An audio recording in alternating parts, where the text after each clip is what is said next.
دے دیا اور اس کی بحثی ختم کر دو، اس کی بنیاد ڈھا دو تاکہ یہ فتنہ سر سے سر اٹھائے ہی نہیں۔ اس لیے یہ پہلا مسئلہ تھا۔ اللہ تعالیٰ دوسرا مسئلہ، اللہ تعالیٰ کی اطاعت و معصیت بعض اوقات زمین پر بھی اثر انداز ہوتی ہے، زمین پر بھی اثر انداز ہوتی ہے، جس طرح اس مسجد زرار کا مسئلہ ہے، ورنہ زمین کا ٹکڑا تھا۔ اللہ کی ہر جگہ زمین جو اللہ کا اس کا مالک ہے، کیونکہ یہ ایک ایسی امت ہے، آخری امت ہماری محمد رسول اللہ صلی اللہ علیہ وسلم کی جو امت ہے، جو ہم لوگ ہیں، ان کو ایک خصوصی چیز ملی ہے۔ یہود نصارہ جتنے بھی پیچھے قومیں آئی ہیں، ان کو عبادت کرنے کا حکم عبادت خانے کے اندر ہی دیا جاتا تھا۔ عیسائی کو چرچ میں ہی عبادت کرنے کی اجازت تھی، یہودی کو کیا بولتے ہیں اس میں گرجا گھر میں اسی میں عبادت کرنے کی اجازت۔ لیکن محمد رسول اللہ صلی اللہ علیہ وسلم کے لیے یہ پوری زمین کو مسجد بنا دیا گیا۔ جہاں پر آپ کی مسجد نماز کا ٹائم ہوتا ہے، وضو بنائیے، آپ نماز پڑھ لیجیے، آپ کی نماز ادا ہو جائے گی۔ پوری زمین کو نبی کریم صلی اللہ علیہ وسلم نے فرمایا، یہ مجھے باقی انبیاء جو نبی ہوئے ہیں، رسول ہوئے، ان میں سے ایک خصوصیت یہ بھی ہے کہ میرے لیے پوری زمین کو مسجد بنایا گیا۔ جہاں پر آپ کا وقت پورا ہوتا ہے، نماز کا ٹائم ہو گیا، آپ نماز پڑھ لیجئے، اکیلے ہیں اکیلے پڑھ لیجئے، اگر دو ہیں تو جماعت کر لیجئے،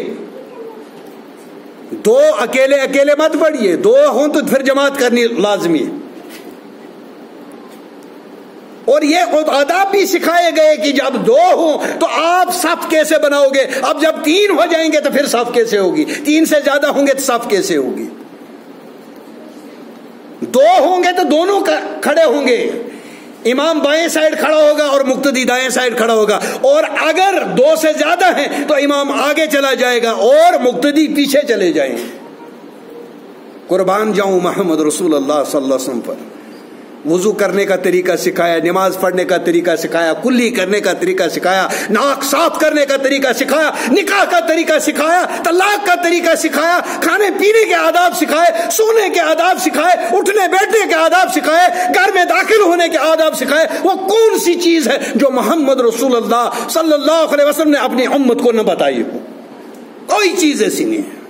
اسی لیے امام شافعی رحمہ اللہ ایک بہت بڑے امام شافعی نے، امام شافعی شین عین یا اور یا چھوٹی یا، شافعی رحمہ اللہ فرماتے ہیں ایسا ہو ہی نہیں سکتا کہ قیامت کی صبح تک امت کو کوئی، انسانیت کو کوئی ایسا مسئلہ درپیش آئے اور اس کا حل کتاب و سنت میں موجود نہ ہو، ایسا نہیں ہو سکتا۔ ہر مسئلے کا حل کتاب و سنت میں موجود ہے، لیکن ہم پڑھنے والے نہیں ہیں، ہم سیکھنے والے نہیں۔ آپ دیکھ لیجئے، اگر کتا برتن میں منہ ڈال دے، کتا اگر برتن میں منہ ڈال دے، اس کو 7 دفعہ دھونے کا اور 8ویں دفعہ یا پہلی دفعہ مٹی سے 8 بار دھونے کا، 1 بار مٹی سے دھونے کا اس کا حکم ہے۔ اور یہی کتا اگر اس کو علم دیا گیا، اگر یہ سیکھا ہوا کتا ہے، شکاری کتا ہے، یہ شکار کو پکڑ کر لائے گا، اپنے منہ میں لایا اور اس کے سامنے لایا، اگر وہ مرا ہوا بھی ہے وہ آپ کے لیے حلال ہے، تکبیر پڑھ کر۔ شرط یہ ہے کہ یہ عالم ہے، ایک کتا جو اس کو علم دیا گیا ہے، علم کی یہ فضیلت ہے۔ یہ چیز جو، یہ جانور جو ہے اتنا نجس ہے، اگر آپ کے برتن میں منہ ڈال دے، آپ کو اس کو 8 دفعہ دھونا پڑے گا، 1 بار مٹی سے دھونا پڑے گا، تب جا کر وہ برتن پاک ہوگا۔ لیکن شکار کو یہ پکڑ کر لا رہا ہے تو پھر شکار گندا ہو جانا چاہیے تھا نا۔ نبی کریم صلی اللہ علیہ وسلم نے فرمایا اگر آپ کے برتن میں منہ ڈال دیا، اس میں جو چیز ہے اس کو بہا دو۔ ایسا نہیں کہا کہ اوپر سے اٹھا لو، نہیں، بولا پورے کا پورا بہا دو، اس کو پھینک دو۔ کتا نجس ہے، لیکن آج جب ہم اپنے معاشرے میں دیکھتے ہیں، انسانوں کو بھی وہ گاڑیاں میسر نہیں ہے جس میں کتے گھومتے ہیں، دیکھ رہے ہو، اپنے بیڈ پر سلاتے ہیں۔ انسانوں کو نیچے بچھانے کے لیے چٹائی میسر نہیں ہے، لیکن کتے کے لیے ایسا بستر ہے، کوئی بات نہیں۔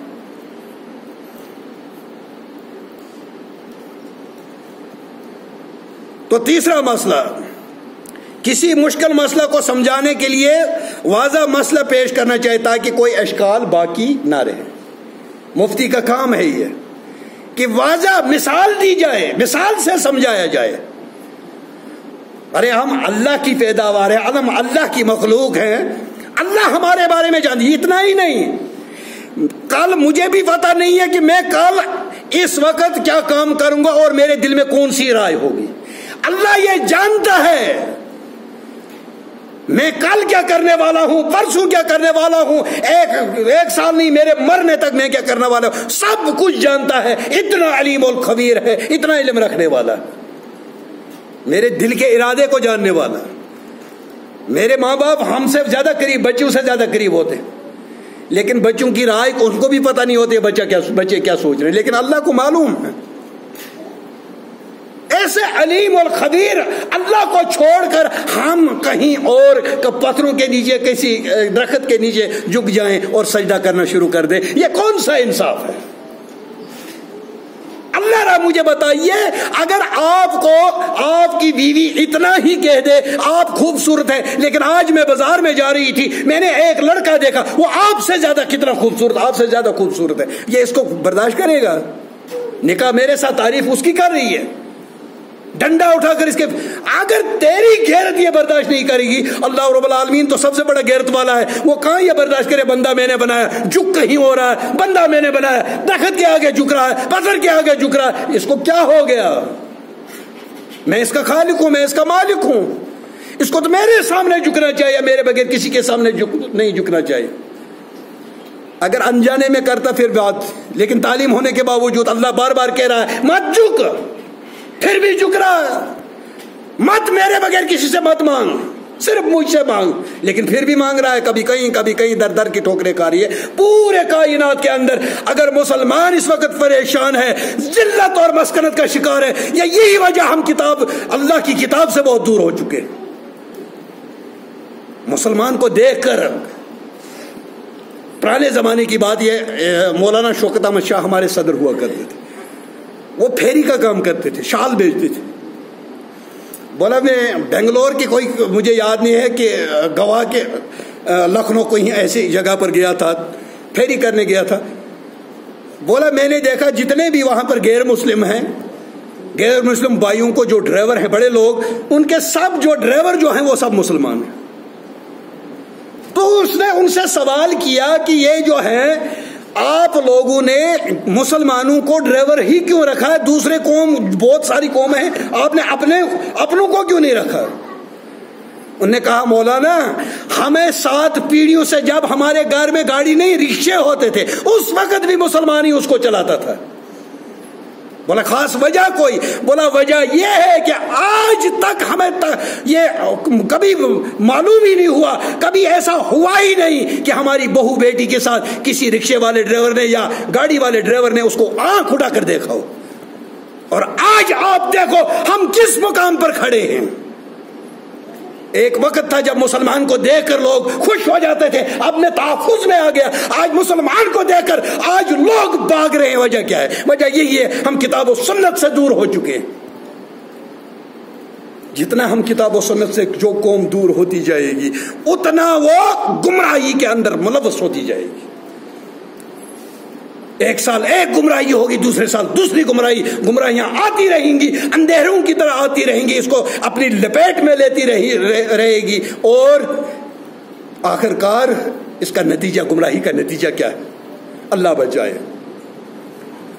چوتھا مسئلہ، بوقت ضرورت مفتی سائل سے تفصیلات وضاحت کرے، تفصیلات طلب کرے۔ مفتی صاحب جب کسی کو فتویٰ دے پہلے تفصیل جانے، اگر کسی کے خلاف فتویٰ پہلے اس کی بھی تحقیق کر لے، یہ کہیں ضد میں آ کر فتویٰ تو نہیں لے رہا ہے، اس کے ساتھ کوئی اپنی گھریلو دشمنی تو نہیں ہے اس لیے فتویٰ لے رہا ہے۔ پوری تحقیق کے بعد آداب سکھائے گئے اس حدیث کے اندر، مفتی صاحب کو بھی اور فتویٰ پوچھنے والے کو۔ اس میں سبق ہے ان لوگوں کے لیے جو گوگل پر سرچ کر کے فتویٰ دیتے، فلانی کافر، فلانی مشرک، فلانی جہنم میں اور تو کون ہے؟ یہ فیصلہ اللہ نے کرنا ہے کون جنت میں جائے گا، کون جہنم میں جائے گا، کس کو اسلام کے اندر میں رکھوں، کس کو باہر نکلوں، یہ اللہ جانتا ہے۔ اور اللہ تبارک تعالیٰ نے فرمایا فاسألوا اہل الذکر ان کنتم لا تعلمون، پوچھو جاننے والوں سے اگر تم لوگ نہیں جانتے۔ یہ تو مفتی فیصلہ کرے گا نا، میں کون ہوتا ہوں کسی کو اسلام سے باہر نکالنے والا؟ انسان کو اپنی اوقات میں رہنا چاہیے، اپنی اوقات کبھی بھولنی نہیں چاہیے۔ اب کیا ہوتا ہے اس میں وجہ یہ ہے کہ یہ سوچتا ہے کہ اس سے مجھے میری بڑی تعریف ہوگی، میرا بڑا نام ہوگا، بولیں گے کتنا عالم ہے، بہت جاننے والا ہے، بہت پہنچی ہوئی سرکار ہے، اس لیے یہ ایسا کرتا ہے، اپنی جاہ و عظمت کے لیے، اپنی تعریف کے لیے، جھوٹی تعریف کے لیے یہ ایسا کر رہا ہے۔ آپ یہ مت ڈریے کہ مجھے کوئی تعریف کرتا ہے نہ یا نہ کرے، مت کرے، کوئی تعریف مت کرے، لیکن اللہ رب العالمین خوش ہونا چاہیے۔ محمد رسول اللہ صلی اللہ علیہ وسلم کے حوض کوثر پر کل ہم سر اٹھا کر فخر سے جانے چاہیے کہ ہم محمد رسول اللہ علیہ وسلم کے امتی ہیں، ہم نے شرک نہیں کیا، ہم نے بدعات کو ترویج نہیں دی، ہم نے سنت کا دفاع کیا، ہم نے صحابہ کا دفاع کیا۔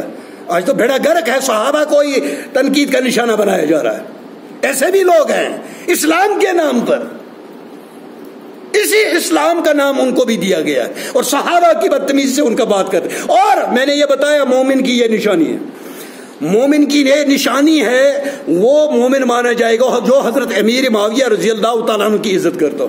اگر تھوڑا سا اس کے دل میں رنجش ہے، باقی سب صحابہ پر اس کا ایمان ہے، پکا ایمان ہے، اہل بیت پر بھی ایمان ہے، لیکن امیر معاویہ سے تھوڑا سا بغض رکھتا ہے، اس کا ایمان بیڑا گرک ہو گیا، بیڑا گرک ہے۔ ارے امیر معاویہ تو پہلے اسلام لایا، ابو سفیان جس نے محمد رسول اللہ صلی اللہ علیہ وسلم کو تکلیف پہنچائی، اس کو رضی اللہ تعالیٰ عنہ پڑھنا آپ پر لازم ہے۔ کیوں؟ اس نے اپنی آنکھوں سے محمد صلی اللہ علیہ وسلم کو دیکھا اور دیکھتے ہوئے کلمہ شہادت کی گواہی دی، ایمان لایا، ایمان قبول کیا، اسلام قبول کیا۔ اللہ نے صحابہ کو بتا دیا کہ میں ان سے راضی ہوں، یہ مجھ سے راضی۔ میں کون ہوتا ہوں آج 1400 سال کے بعد میں ممبر پر چڑھ کر صحابہ کی مخالفت کروں؟ اوقات اپنی دیکھو پہلے، اوقات۔ آج کا کتنا بڑا بھی عالم ہے، اس کی یہ اوقات نہیں ہے وہ صحابہ میں کیڑے نکالے۔ کون ہوتا ہے وہ؟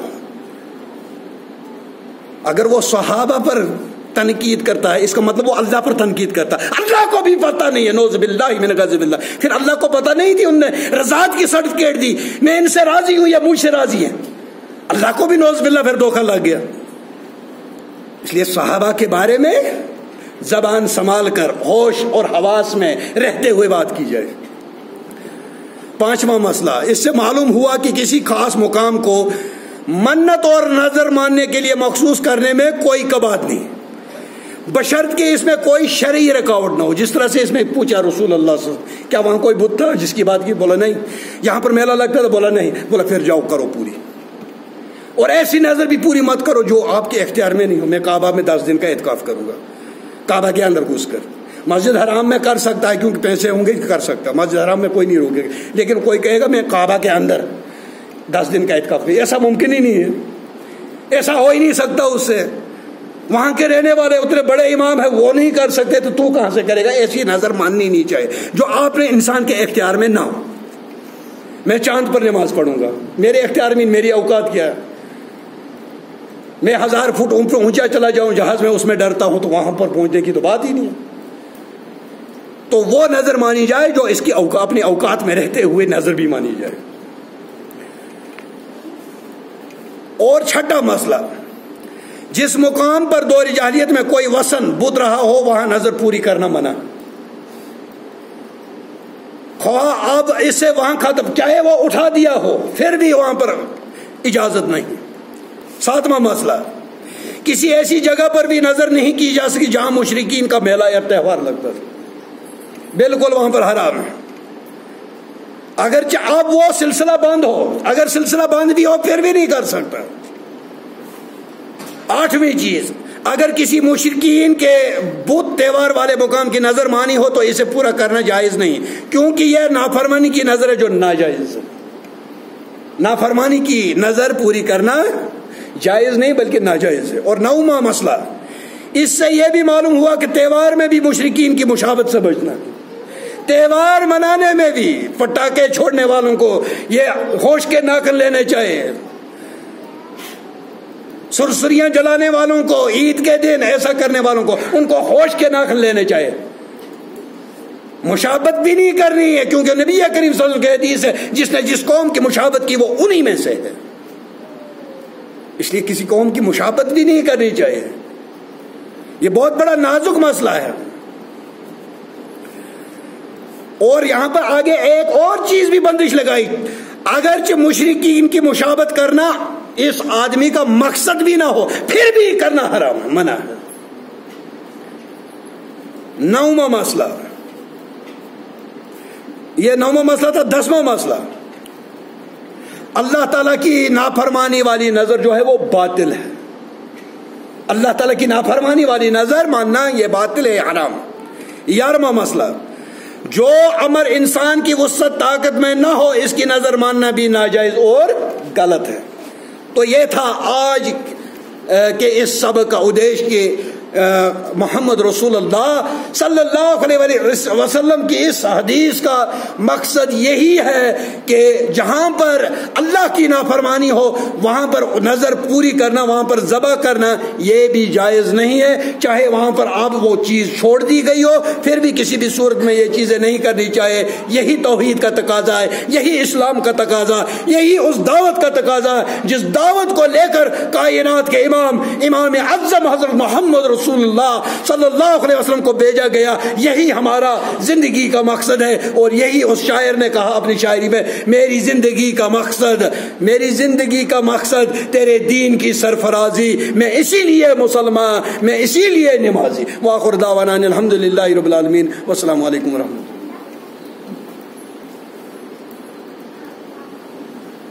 اللہ۔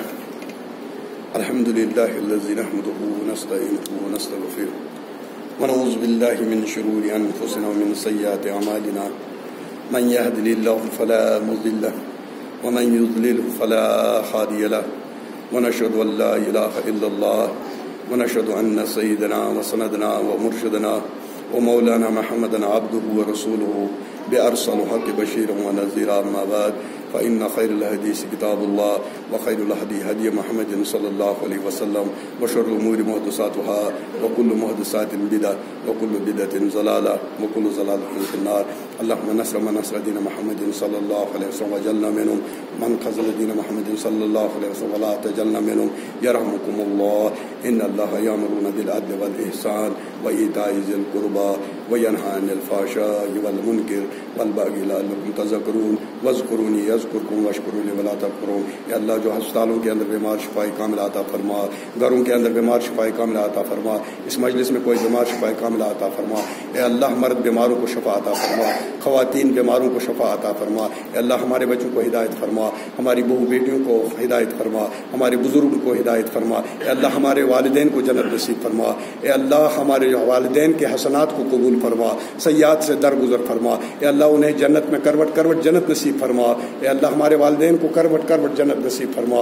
اے اللہ جو بے اولاد ہے، جن کی اولاد نہیں، اللہ اولاد صالح عطا فرما، اولاد صالح عطا فرما، اولاد نرینہ عطا فرما۔ وآخر دعوانا الحمدللہ رب العالمین، والسلام علیکم ورحمۃ اللہ۔